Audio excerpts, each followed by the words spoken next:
니고데모와 예수님의 대화 장면이 끝나고 세례 요한이 다시 등장합니다. 22절부터 24절 말씀입니다. 그 후에 예수께서 제자들과 유대 땅으로 가서 거기 함께 유하시며 세례를 베푸시더라. 요한도 살렘 가까운 에논에서 세례를 베푸니 거기 물이 많음이라. 그러므로 사람들이 와서 세례를 받더라. 요한이 아직 옥에 갇히지 아니하였더라. 아멘. 예수님께서는 제자들과 유대 땅으로 가서 거기서 세례를 베푸셨는데 세례 요한도 살렘 가까운 에논에서 세례를 베풀고 있었고 여전히 많은 사람들이 와서 세례를 받고 있습니다. 이때는 요한이 아직 옥에 갇히지 않은 때였습니다. 이어서 25, 26절에서는 이렇게 말씀하십니다.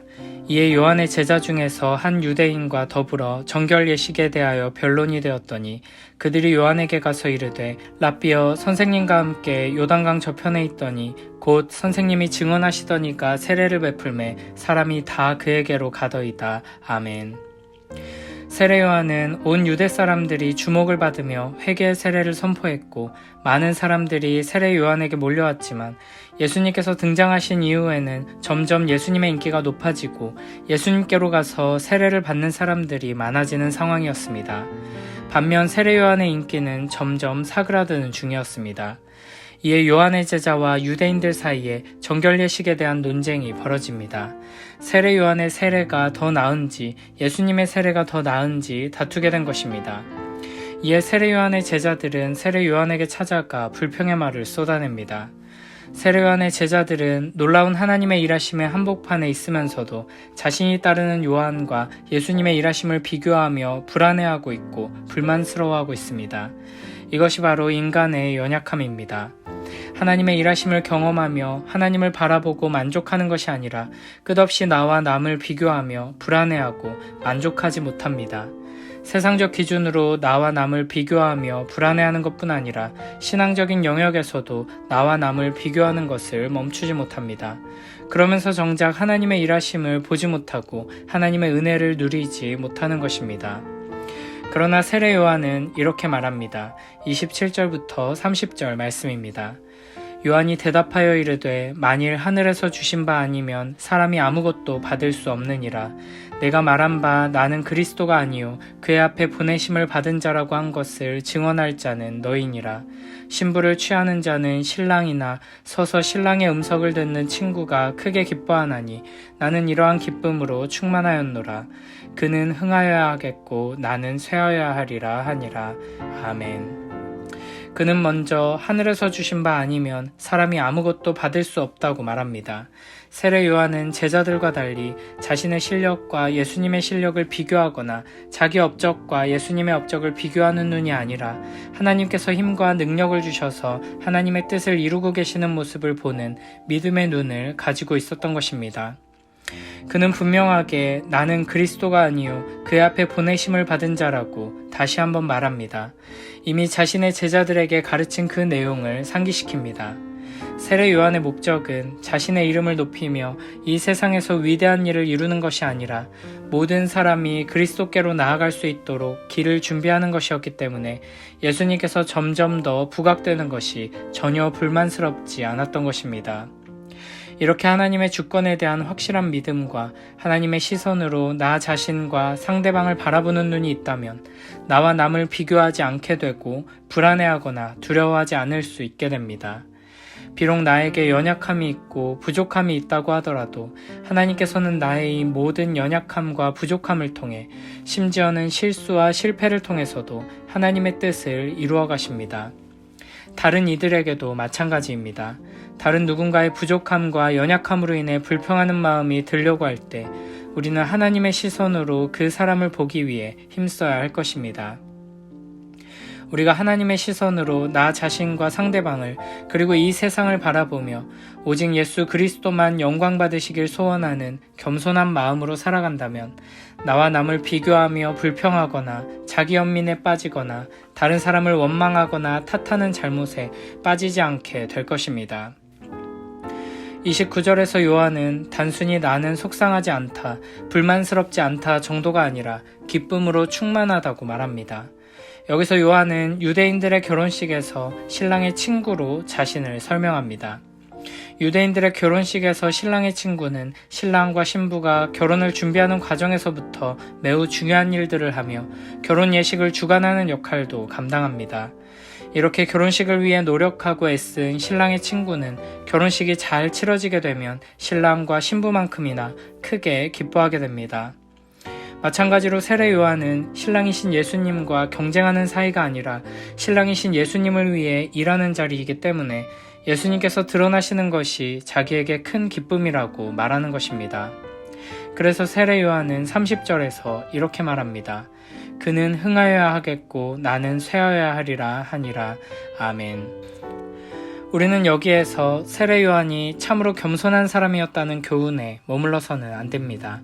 세례 요한의 사명과 역할에 대해 1장에서 이미 언급되었지만 여기서 다시 등장하는 것에는 분명한 이유가 있습니다. 여기서 우리가 주목해야 할 것은 세례 요한이 크게 기뻐하고 있다는 것입니다. 예수님께서 흥하시고 나도 흥하면 좋지만 예수님께서 흥하신다면 내가 쇠하여도 나는 기쁘다 하는 정도가 아닙니다. 그는 나는 쇠하여야만 한다 라고 분명하게 말합니다. 그러면서 크게 기뻐하고 있습니다. 우리는 주로 예수님께서 흥하시고 나도 흥하는 것을 원합니다. 때로는 내가 흥해야 예수님께서 흥하신다고 생각하기도 합니다. 그러나 세례 요한은 예수님께서는 흥하셔야 하고 나는 쇠하여야 한다고 말합니다. 그래도 괜찮다가 아니라 그것이 자신에게 기쁨이라고 말하고 있습니다. 이는 이런 의미입니다. 어떤 사람이 만병통치약을 발견해냈습니다. 그 약을 먹고 나서 온몸이 건강해지는 것을 경험했습니다. 그래서 가족과 친구들에게 이 약을 소개해 주려고 합니다. 약에 대해 얼마 동안 소개하면 될까요? 사람들이 그 약이 좋다는 것을 깨닫고 그 약을 먹어볼 수 있을 만큼 소개하면 될 것입니다. 그런데 이 약이 좋다는 것을 많은 사람들에게 소개하며 이야기하다 보니까 사람들이 점점 약보다 약을 소개하는 자신에게 관심을 집중합니다. 자신의 인기가 높아지고 사람들이 더 많이 모입니다. 그렇다고 해서 사람들이 실제로 약을 먹어보게 하지는 않으면서 약을 소개하는 것만 계속 듣고 또 듣게 한다면 그만큼 어리석은 일은 없을 것입니다. 내가 약을 소개하는 말을 듣는 사람들이 금세 그 약이 얼마나 좋은지를 깨닫고 약을 먹어본다면 그만큼 소개하는 사람에게 기쁜 일은 없을 것입니다. 나에 대한 관심이 줄어들고 약에 대한 관심을 가지고 사람들이 그 약을 먹고 살아나는 것, 이것이 그에게는 기쁨일 것입니다. 이것이 바로 요한이 말한 그리스도가 흥하고 내가 쇠하는 것의 의미입니다. 요한이 오래오래 사람들에게 영향력을 끼치면서 세례를 주고 제자들을 더 모으는 것이 좋은 일이 아니라 오히려 요한이 빨리 사라지고 예수님께서 더 크게 전면에 등장하시는 것이 요한에게뿐 아니라 모두에게 너무나 좋은 일이며 기쁜 일입니다. 요한이 빨리 사라져야 이 하나님의 어린 양 메시아의 영광이 더 드러나게 될 것입니다. 그리스도 안에서 참된 겸손은 단순히 나를 낮추는 것이 아니라 예수 그리스도께서 높아지시고 영광 받으심을 간절히 원하며 기뻐하는 데서부터 시작됩니다. 예수 그리스도를 높임 받으실 만한 분으로 영광 받기에 합당하신 분으로 여기며 나를 통해 높아지시고 영광 받으시기를 간절히 원한다면 우리는 점점 더 겸손한 사람이 될 뿐 아니라 참된 기쁨을 누리게 될 것입니다. 예수님께서 흥하시는 것, 예수님께서 높임 받으시고 예수 그리스도께서 영광 받으시는 것이 우리가 이 땅에서 누릴 수 있는 가장 큰 기쁨입니다. 그리고 그 기쁨을 누리기 위해서는 반드시 우리가 쇠하여야 합니다. 우리가 낮아지고 겸손해지고 약해지고 죽어져야 한다는 것입니다. 예수 그리스도의 영광과 아름다움은 우리의 힘과 능력과 성공에서 드러나는 것이 아니라 우리의 자기 부인과 희생하는 사랑, 죽기까지 충성하는 믿음에서 드러나는 것입니다. 예수 그리스도를 따라 십자가의 길을 걸어가며 겸손히 자기를 부인하는 믿음의 삶으로 예수님의 사랑을 닮아 자기를 내어주는 아름다운 사랑으로 우리 주 예수 그리스도를 흥하게 하며 참된 기쁨을 누리며 살아가는 복된 우리 모두가 되길 축복합니다. 이어서 31절부터 36절에서는 예수님에 대해 이렇게 말씀하십니다.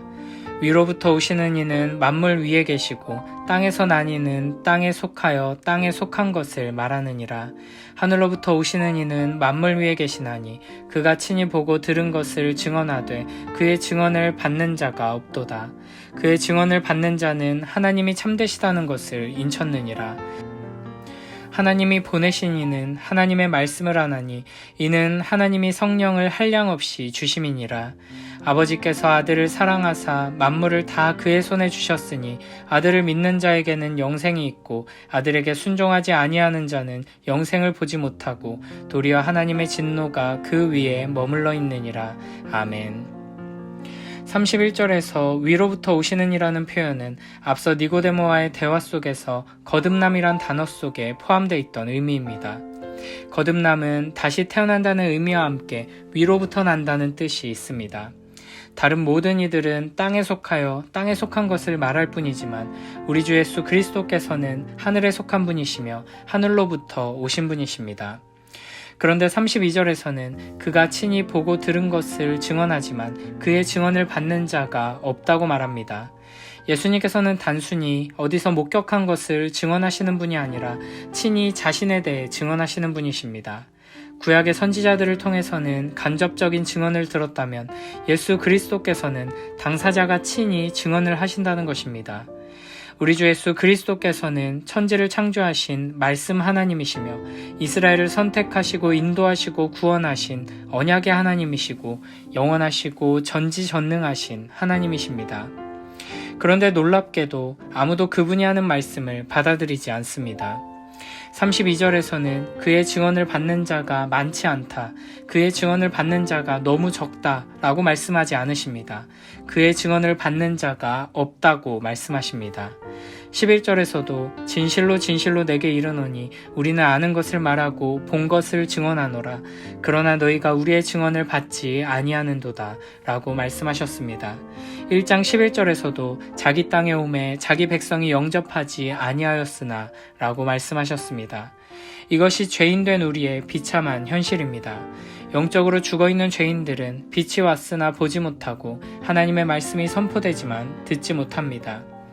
그런데 33절에서는 그의 증언을 받는 자가 있다고 합니다. 기본적으로 인간은 죄인이기에 하나님의 말씀이신 예수 그리스도께서 친히 오셨지만 영원한 빛이 우리에게 비추어졌지만 보지 못하고 깨닫지 못하고 영접하지 않습니다.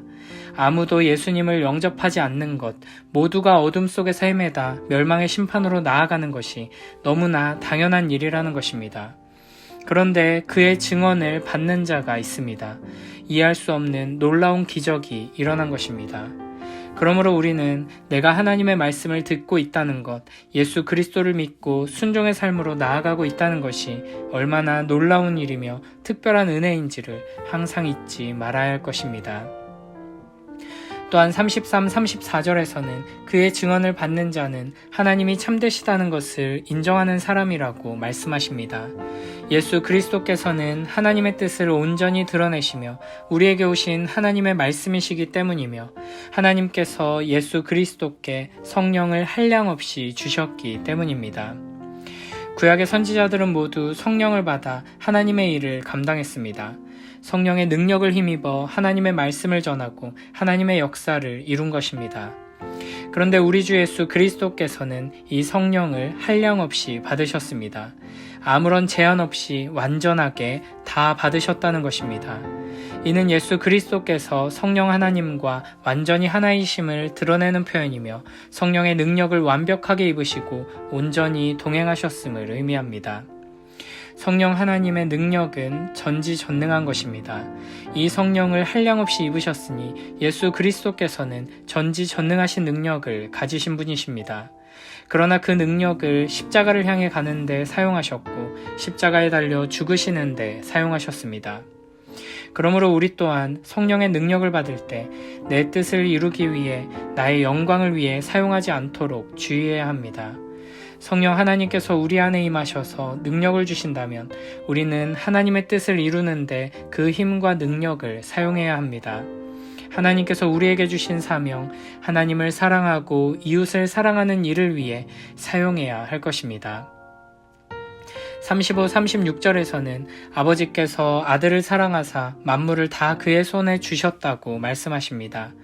예수 그리스도께서는 아버지께로부터 모든 만물의 권세를 다 받으셨는데 이는 아버지 하나님께서 아들을 사랑하셨기 때문입니다. 아버지 하나님께서는 우리를 사랑하셔서 그 아들 예수 그리스도에게 온 세상 모든 만물의 권세와 심판을 다 맡기셨습니다. 그러므로 우리는 예수 그리스도를 믿고 의지해야 할 것입니다. 마지막 36절은 3장 전체에 대한 결론이라고 할 수 있습니다. 주님께서 니고데모와 하셨던 말씀, 그리고 세례 요한의 증거를 종합한 결론입니다. 아들을 믿는 자에게는 영생이 있고 아들에게 순종하지 아니하는 자는 영생을 보지 못하고 도리어 하나님의 진노가 그 위에 머물러 있느니라. 아멘. 여기서는 믿는다는 표현과 순종한다는 표현이 교차적으로 사용되고 있습니다. 예수 그리스도를 믿는다는 것은 바로 순종한다는 것이며 그 말씀에 순종하는 자에게 영생이 있고 순종하지 않는 자에게는 하나님의 진노가 있다는 것입니다. 만약 우리가 참으로 거듭난 신자라면 우리는 하나님의 말씀을 사모하며 그 말씀대로 순종하고자 하는 마음이 회복될 것입니다. 참된 믿음은 그 안에 순종의 씨를 가지고 있기에 우리로 하여금 점점 더 순종을 원하게 하고 순종하는 자로 자라게 합니다. 참된 믿음 안에서 거듭남의 은혜를 매일 누리며 성령의 능력을 따라 믿음이 자라나고 순종의 삶으로 자라나는 복된 우리 모두가 되길 축복합니다.